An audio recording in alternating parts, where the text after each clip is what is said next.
మురళి గారు, ఈ సహజంగానే ఎన్నికలు జరిగేటప్పుడు రాజకీయ పార్టీలు విమర్శలు చేసుకోవడం సహజమే. బట్ పర్టికులర్గా మోదీ గారు చేసినటువంటి కామెంట్స్ కేవలం ఒక పొలిటికల్ విమర్శగా చూడాలా, పొలిటికల్ స్టేట్మెంట్గా మాత్రమే చూడాలా? నిజంగా అలాంటి పరిస్థితి తలెత్తే అవకాశం ఉందా? మోడీ గారు ఎన్నికల వేళ మాత్రమే ఇటువంటి విమర్శలు చేస్తారు. వార్ టైంలో చేస్తారు కానీ పీస్ టైంలో ఎప్పుడు చేయరు. పైగా రాహుల్ పైన అసలే కామెంట్ చేయరు వారు. కాకపోతే రాహుల్ ఇప్పుడు ప్రధాన ప్రత్యర్థి రాహుల్ అని ఇండి గ్రూప్ అంతా కూడా ప్రొజెక్ట్ చేశారు. ఆయన్నే లీడ్ చేస్తున్నాడు, ఎలక్షన్ క్యాంపెయిన్ చేస్తున్నాడు. పైగా చాలా కామెంట్స్ చేస్తా ఉన్నారు, అందరి మీద చేస్తున్నాడు. ఆయన మోడీ పైన చేస్తున్నారు, లేకపోతే భారతీయ జనతా పార్టీ పైన చేస్తున్నారు. ఆ చేసేవన్నీ కూడా కాస్త ఇమ్మేచ్యూర్ గా ఉంటున్నాయి. బహుశా మోడీ గారు కూడా ఇది ఎలక్షన్ టైం కదా, ప్రజలకు కొద్దిగా అర్థం చేయించాలనే ఉద్దేశంతో అటువంటి కామెంట్ చేసి ఉంటారు.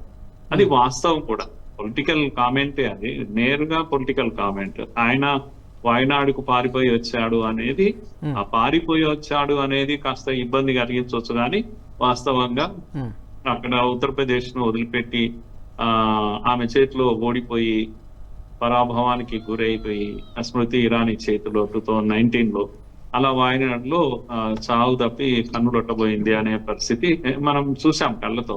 కనుక మోడీ గారు ఉన్న విషయం చెప్పారు. మరి ఇప్పుడు ఇక్కడ నుంచి ఎక్కడికి వెళ్తారు? ఎందుకంటే ఇక్కడ కూడా ఇప్పుడు సిచ్యువేషన్ చాలా ఇదిగా ఉంది. నో గ్యారంటీ, ఆయన గెలిచే అవకాశాలు కనిపించడం లేదు. ట్రయాంగిల్ ఫైట్ నడుస్తా ఉంది. ముస్లిం ఓటును కాపాడుతుంది అని అక్కడ నుంచి పరిగెత్తుకుంటూ ఇక్కడికి వచ్చారు. కేవలం ముస్లిం ఓటు. కానీ సిపిఐ తమ ఇండి గ్రూప్ లో ఉన్నటువంటి సిపిఐ తీవ్రంగా విమర్శిస్తుంది, తీవ్రంగా వ్యతిరేకిస్తుంది. ఎంత తీవ్రంగా అంటే వాళ్ళంతా కూడా ఇండి గ్రూప్ ఒక గ్రూప్ అన్నంత ఇదిగా వాళ్ళు చూస్తా ఉన్నారు. సీరియస్ గా రాహుల్ గాంధీని ఓడగొట్టే ప్రయత్నంలో ఉన్నారు వాళ్ళు. అలాంటప్పుడు ఎలా గెలుస్తారు? బీజేపీ కూడా గట్టి ప్రయత్నం చేస్తుంది. సురేంద్రన్ నిలబెట్టినట్టున్నారు రాష్ట్ర అధ్యక్షుడిని. గట్టి ప్రయత్నం చేస్తున్నప్పుడు ట్రయాంగిల్లో రాహుల్ గాంధీ గెలిచే అవకాశాలు లేకపోవచ్చు. అందుకే మోడీజీ ఏమన్నారంటే, మరి ఇక్కడ ఓడిపోతే ఎక్కడికి వెళ్తావు అని. కనుక కాంగ్రెస్ లో ఇప్పుడు కొత్త ట్రెండ్ నడుస్తుంది. ఏమని అంటే, ఎవరెవరైతే ఇక ప్రజల్లో ఆదరణ కోల్పోతున్నారో వాళ్ళందరూ కూడా మెల్లమెల్లగా పెద్దల సభకు వెళ్ళాలి.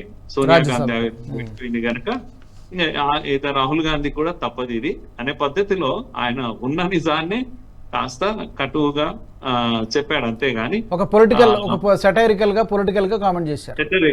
సెటైరికల్ గా చెప్పారు. ప్రజలు కూడా దాన్ని అప్లాజ్ చేశారు. కనుక ఆ విధంగానే చూడాలి. డెరిగేటరీ వర్డ్స్ కానీ లేకపోతే మరీ కించపరిచేటువంటి పదజాలం కానీ ఏది వాడలేదు. పొలిటికల్ కామెంట్ తప్పితే దేర్ ఇస్ నో అదర్. ఇది మీనింగ్ కూడా, వేరే మీనింగ్ కూడా ఏమీ లేదు. కనుక డీసెంట్ గా ఉంది, డిగ్నిఫైడ్ గా ఉంది. ఉన్న విషయాన్ని గట్టిగా చెప్పినట్టే అనిపిస్తుంది ఆ స్టేట్మెంట్ లో. అంతగా ఎవరు ఇది పడాల్సినటువంటి అవసరం ఏం లేదు. ఓకే, ఈ వీడియో మీకు నచ్చినట్టయితే లైక్ చేయండి, 10 మందికి షేర్ చేయండి. అలాగే కామెంట్ల రూపంలో మీ అభిప్రాయాలను మాతో పంచుకోండి. Nationalist hub group of channels ను సబ్స్క్రైబ్ చేసుకుని తెలుగునాట జాతీయవాద జర్నలిజాన్ని ప్రోత్సహించండి. ఈ వీడియో కింద ఉన్న బెల్ ఐకాన్ పై క్లిక్ చేయడం మర్చిపోవద్దు.